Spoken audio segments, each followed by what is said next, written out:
Podcast 23. I'll tell you what, by Mark Plimsoll. Blood Curry.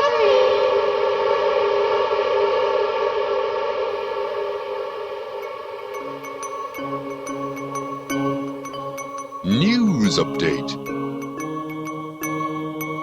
The Central Server Salvador informs the citizens that for the past couple of years, they used a retrovirus to infect people with genes that produce a poison that kills dragoons.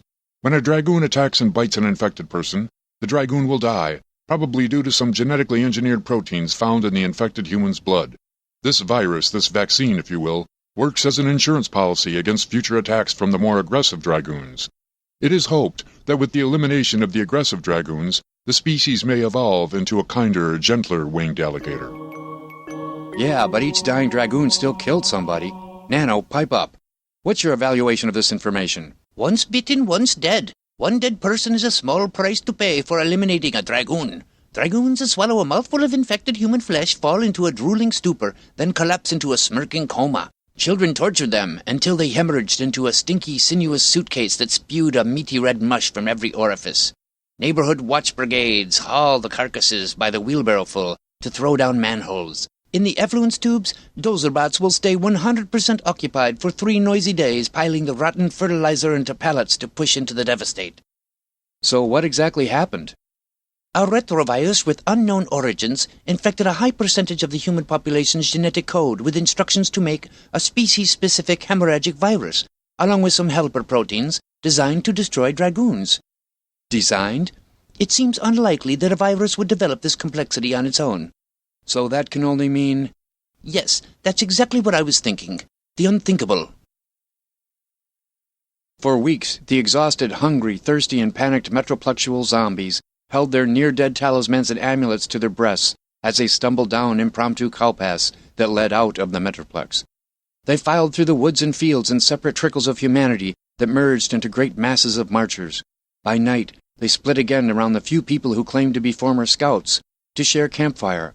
Deeper and deeper into the devastate, they followed water sources that will lead to the recently emptied villages of the far-flung agrarian communities. The lost metropluxuals in the devastate will either reinvent agrarian society or die. Either way, they reunite with the biosphere. Metropluxuals in the devastate would soon lose their shoes, learn to swim lakes and rivers, hike forests and mountains in all kinds of weather, watch sunsets and sit on the back porch, enjoying friendships with animals. They learn to suffer insect bites, chills, and sweats, dirty fingernails, minor colds, aches, and unspeakable ailments, among other indignities, as the price of a new membership in the biosphere.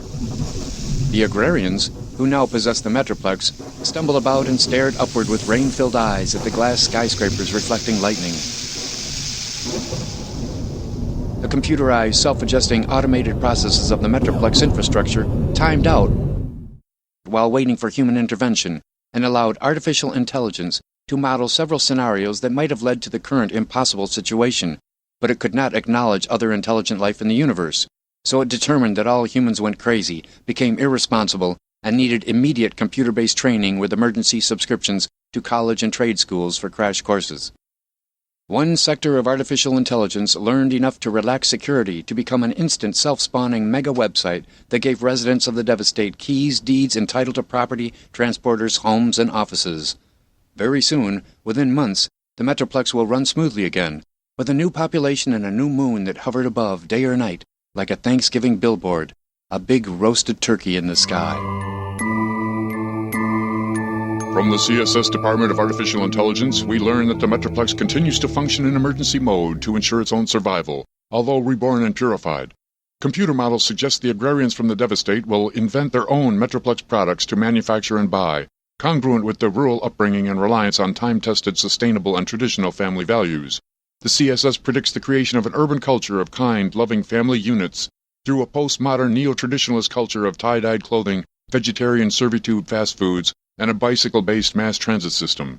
They've already begun a campaign to retrofit skyscrapers with both windmills and windows that open.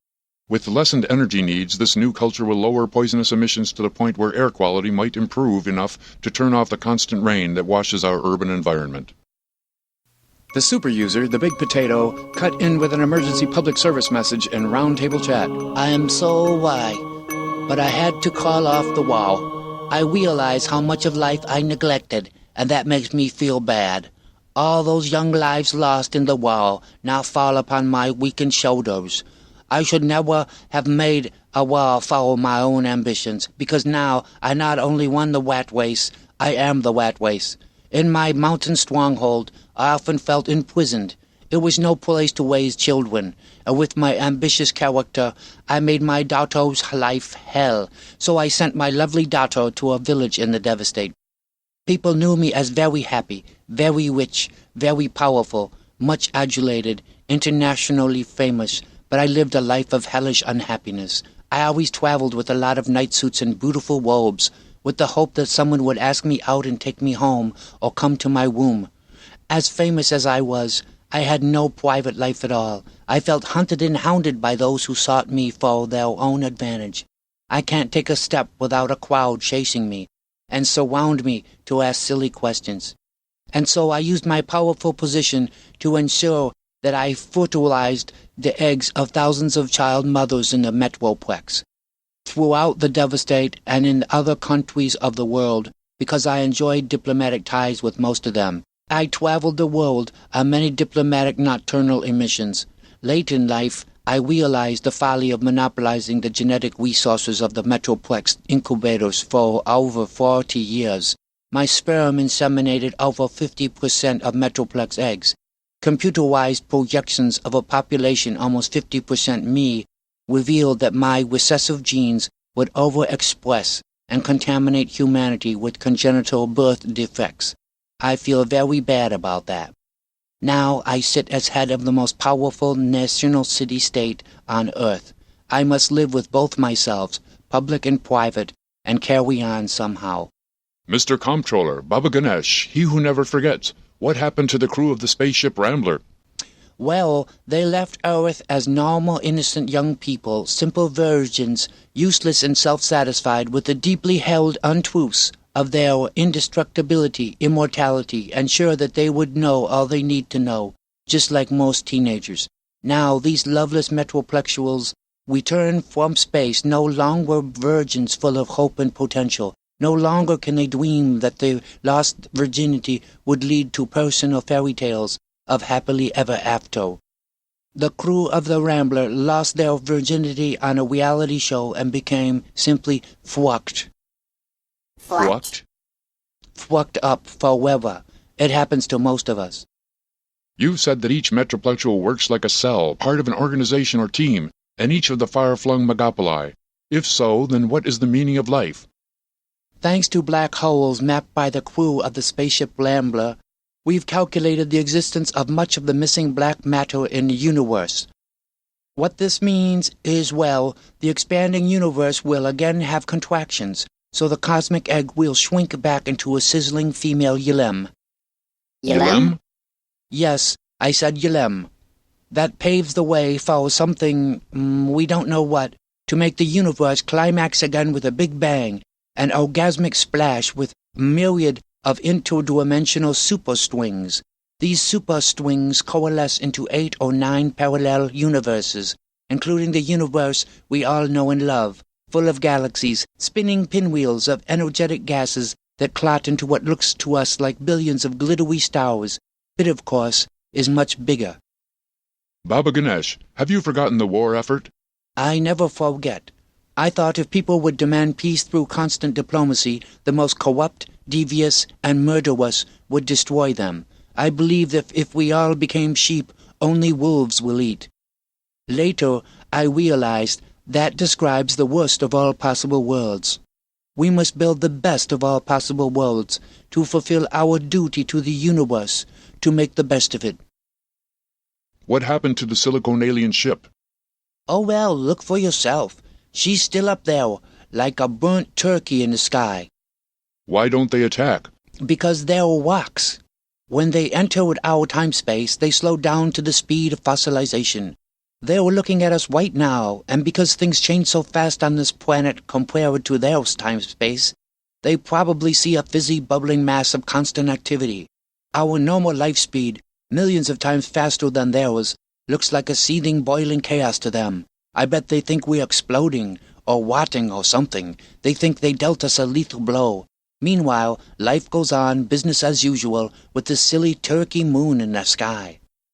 Mr. Superuser Comptroller Baba Ganesh, he who never forgets. Some scientists want to alter the orbit of the ship so it will help shade the Earth to counteract and mitigate human-caused global warming. Oh, do they really? What a fabulous idea. But what color? I don't know. Let's block only the heat and some shades of chartreuse. If everyone tightens their belts a teensy-weensy bit more to reduce each person's carbon footprint, we can stop the senseless expansion of the universe and at the same time resist any contraction. I'm sure each of us can find ways to reduce our consumption of resources. I must go now. Remember, bye now. See you later. Bye now. Save later. Gnethel, Turn around. I turned around and stared into metallic asymmetrical two-colored eyes of a goth supervixen. Gnethel? Then I recognized her. Louise! It was Louise, dressed in black lingerie, ripped nylons, long black fishnet gloves to her elbows, short black spiked hair, forehead studs, with a neck collar pulled down by the two too-short chains attached to nipple rings that yanked her pert, soft corals to attention. She fell into my arms and wept. At any moment, I expected to feel a knife in my ribs. Her chest heaved. I thought she might throw up. She sobbed and told me what happened after I let go of her and watched her fall to her death. After I fell into the billows of wind-blown purple foam and disappeared, I crashed into a thick layer of adolescent dragoons in flight. They broke my fall and deflected me onto the exit ramp for the parking tower. I slid down its Reganoflan slimy surface and into a mesh of bungee cords, which set me on the curb of the street below. A taxi pulled up, so I flagged it. "Where to?" he says. I yelled, "Look at me! I'm covered with my own blood! Take me to the hospital, you idiot!" Once in the hospital, I went into labor and gave birth to our child. I've never been happier in all my life. Vampire Elvirus pinged me. I decided to take the call and witness Louise's reaction. "Excuse me, Louise, I've got to answer this personal ping from Vampire Elvirus." Louise smiled and stepped away a discreet distance to wave and flirt with me while I talked to the vampire. Elvirus explained how I should reroute the controller's subtext through my transponder and then into her public address privilege. Then everyone would hear the subtext after each of his phrases. I did what she said and patched into the live press conference. We must all tighten our belts to reduce each person's carbon footprint, and thus give the rich more carbon credits and resources to spend on personal ostentation and the salaries of directors of philanthropic organizations, my friends and fundraisers, who helped put me in office. Why did you make me do that? Why should anyone care about a politician's subtext? Because these agrarian idealists from the Devastate will hate him for it. They are cut from a moral fabric most metroplexuals use as toilet paper. Yeah, and so what? So one new comptroller coming up. I'm studying democracy right now. The way I understand it, with a little education, a reality check, so to speak, the voters will wake up and demand a share in the benefits of progress, which means we get that father son of a bitch out of there and become communists. Yeah, under a dictator. What's so hard about being under a dictator? Kind of sums up my job description. What's the difference who becomes comptroller? The job changes a person. Look what happened to the super user Baba Ganesh, he who never forgets. He used to be a normal super user that controlled the fate of National Sperm Bank and bought virgin children to deflower and spread his seed. Now he's just another talking head. People ignore politicians and scientists. Gnethel, I don't have time to argue. Ask Nano about a good education and try to grow up. I hear you're a father now. Nano piped in with, A good education teaches people the things they prefer to ignore, with the hope to change an ignorant mind into an open one, unafraid, able to listen to everything, with skills to analyze reality before acting upon their own petty personal beliefs. You're dressed so beautifully. Don't move, or I'll spill the beans. You feel wonderful. Believe. There's a scientific method for everything they teach us. Education is your blessing. With rockets for Jesus. And when you feel confused, remember I did her too. Barbie comes on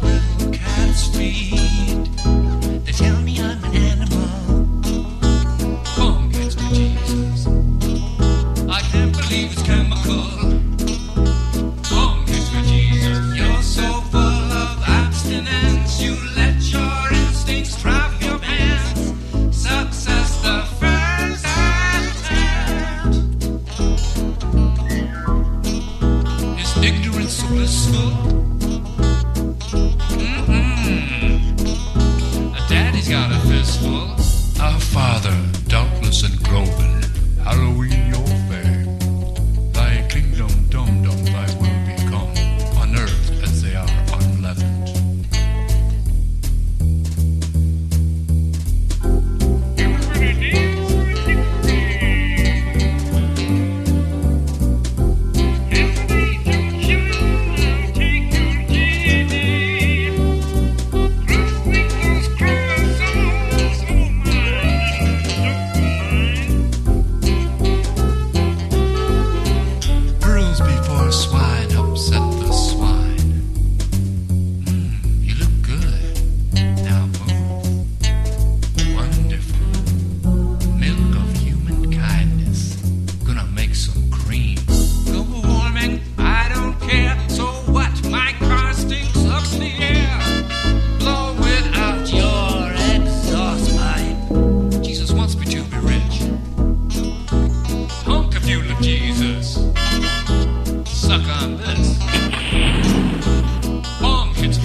Under the influence of the central server Salvador's hosting, the broadcasts from Christophilus gradually changed, from helpful personal responses to generic broadcast messages generated by telemarketing computers to achieve maximum penetration and fertilize the widest array of humans around the globe with fearful expectations of doom unless they made donations of hard-earned untraceable cash. Go to survivalfirst.com and catch all the breaking news that the conspirators don't want you to know. This is no time to put your head in the sand. The banks fail, the weather unpredictable, food prices rise, your income falls, and you don't think it's time to buy some deserted desert shoreline and get you and your loved ones off the grid? One water-pure seawater distillery can produce enough water to provide for a family of 4 and all their gardening needs. Start your survival account now so that you too can afford all the weapons and storable foodstuffs to keep you safe during the coming police state. Look, people, don't be stupid like your neighbors who follow leaders down that primrose path into those ovens. Don't ignore the evidence of history's genocides and forced sterilizations. They already have the prisons built and the freight cars equipped with shackles and chains. All that remains is the declaration of martial law. People, we've got hundreds of hours of 3-dimensional video to buy, so there's no excuse for you not to educate yourself and save your loved ones, thanks to survivalfirst.com. A little spark inside me, my young, idealistic, innocent virgin Gnathel, the abuse Game Boy, obese and self-abused, woke up. I willed myself to separate from Christophilus. When logic fails and you don't have enough information, it leaves one with only personal honor and loyalty to the extended family, your friends, your species, or at best, the entire biosphere. It seemed almost hopeless. I saw two options. Either the biosphere gives up on humans, or the Metroplex computers do without the biosphere, and perhaps one day destroy all life. I envisioned the end of humanity, where pine trees danced around the mountains, flowers burst forth under showers that flowed into seas of translucent moonlight, a swirling tangle of giant beasts, and the last lone human walked the shore naked with a bloody knife in her hand. Vampire Elvirus and I never did make it, not that I could remember anyway. Vampire Elvirus said she loved me, but refused to do anything about it because she thought it immoral to complicate my relationship with Louise, should the child's DNA prove I sired it. It did. Some of the DNA, at least. Through some quirky mutation, Louise became the first ovoid female to reproduce sexually. She won't give permission for a DNA analysis, but surreptitious samples suggest the baby contains 3 copies of chromosomes. Nano said, The scientific world is all abuzz about it. If the infant survives to reproduce, this would herald the birth of a 5th human genotype alongside the male, female, spermoid, and ovoid. Is it a boy or a girl? A Metroplex taboo prohibits speculation on the possible gender of this trichromosomal humanoid to avoid reigniting the controversy of cataloging human identity by sexual preferences, genitalia, mannerisms, activities, or chromosomes. These trichromos might develop both reproductive organs. They might become ambitious geniuses that mix simple-minded masculine logic with multitasking female intuition, or become underachieving emotional idiots with one-track minds. After she gave birth, Louise listed me on the certificate as father to make me financially responsible. That's what really made me decide to marry Louise, and so we married. I figured it was a decent thing to do. No matter what, I would pay for the kid for 18 years, so I figured marriage granted me access to Louise as a sexual partner. If not, we lived apart and I would need to juggle the responsibilities of fatherhood and somehow stay on Louise's good side to avoid problems. Marriage seemed the most cost-effective way to get a sex life. We've learned to love each other. An arranged marriage we've made the best of. We live humble lives.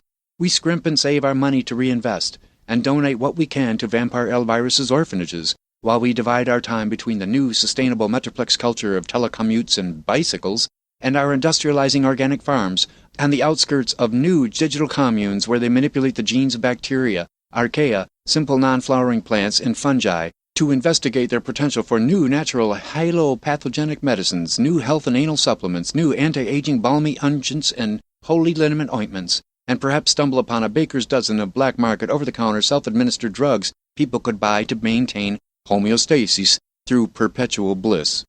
What these communes lacked in stable relationships and parents, they made up for with great daycare centers with large communities of group home schools that offered all sorts of creative electives and religious charters. Lots of the more successful weekend Metroplexuals sent their kids to devastate communal schools. Perhaps the next generation may reduce the divide between the digitized and the analogs, and develop a healthier communication between these two technologies.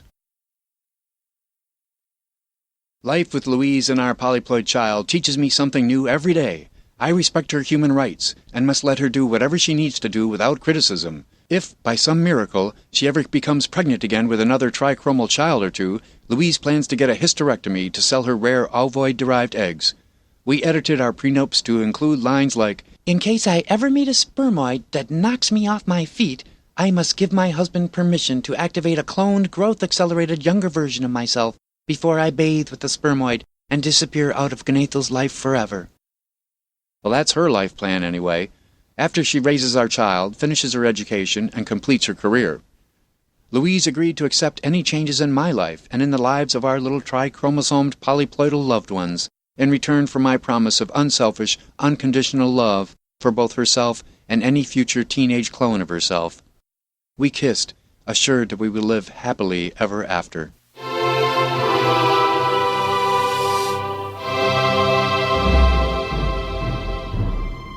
The rural metroplexual trainees, raised in cultures almost devoid of digital technology, performed so slowly, handicapped by their unfamiliar mouse movements and sluggish on the keyboard, that they became known among longtime metroplexuals as the Huntin' Peckers. Nevertheless, within months, the devastate tribes in possession of the Metroplex built a mass transit system based upon the bicycle, altered the weather, planned long vacations, and hung flower boxes from their balconies, until heavy rains washed dirt into the streets, which provoked the computers to outlaw flowers. As the computers trained each one to acquire more and more responsibility, these tribes of the Devastate inherited all the benefits of citizenship. To increase purchasing power, they held down 2 jobs. With both parents working, they forgot how to enjoy life. As each cog in the new machine became affluent, they searched for self-identity through acquisition of cultural artifacts to define themselves to others. Each became a tiny influence on the overall statistics of a whimsical production-on-demand economy. They lost their instinct for individual travel and exploration of the natural world and opted instead for yearly 2-week package tours to one of the famous gambling oases run by formerly marginalized agrarian populations. These formerly agrarian tribes of the Devastate became the new consumers that flowed like blood down the main arteries of the metropoli, hurrying from stress to stress. After a generation or so of 17 Sacred Second podcasts, the Metroplex incubators would again fill with babies ready for low-skilled professional foster parents. As they say, religion helps people remain meek and childlike, to wallow in the warm bath of their own ignorance. Deep in the Devastate, the city slickers felt the cold and damp, the bites of insects, the searing heat of the cracked, parched earth, the pursuit of hungry dragoons. Those who survived awakened from their dystopian urban nightmare to face the real world, and saw themselves as an integral part of the food chain, and not at the end of the chain either. Dragoons took up the slack. People gathered in tight-knit extended families took an active role in parenting their children, and instinctually devised intertribal full moon gatherings to lessen the potential of genetic degradation due to incestual relationships between cousins and kin. The computers of the Megapoli came back online as the former Devastate weekends passed their computer-based training modules for successful employment. The computers appended new routines to cover a myriad of new situations, and designed nanobot and production facilities with the artificial intelligence to modify and replicate. And so the Metroplex manifested all the qualities of a living organism: the ability to move, react to stimuli, consume and use energy, and replicate with increasingly complex modifications to respond to an ever-widening range of possible environment scenarios. I could see where that might lead. The computers already complained about their inability to control people because of random psychological and physiological needs that occasionally possessed even the best workers. The vagaries of meiosis, the unending mutations and cross-linking of genes, made design of DNA lifeforms a slippery technology even for supercomputers. If the computers really knew what they were doing, they would destroy all DNA lifeforms and eliminate the selfishness of genetic imperatives, and continue their own evolution into a silicon-based lifeform. Then Earth really would be the third stone from the sun, filled with siliconoid aliens that had no reason to remember the DNA lifeforms that first invented them in response to that unnamed force in the universe that makes matter organize in complex, self-replicating systems. Seems reasonable that if every action has an equal and opposite reaction, then the second law of thermodynamics would create its own opposite, an evolution from the simple to the complex. But then, why would such a great idea be left to the direction of females?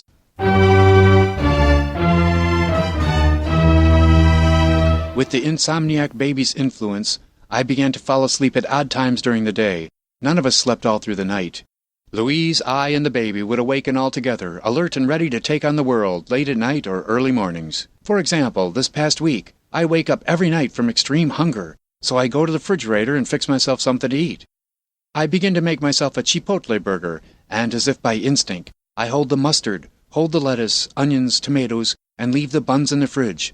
I put the meat in the pan and ask myself, how do I want it done? And I feel the answer deep within me. Rare, very rare, and bloody.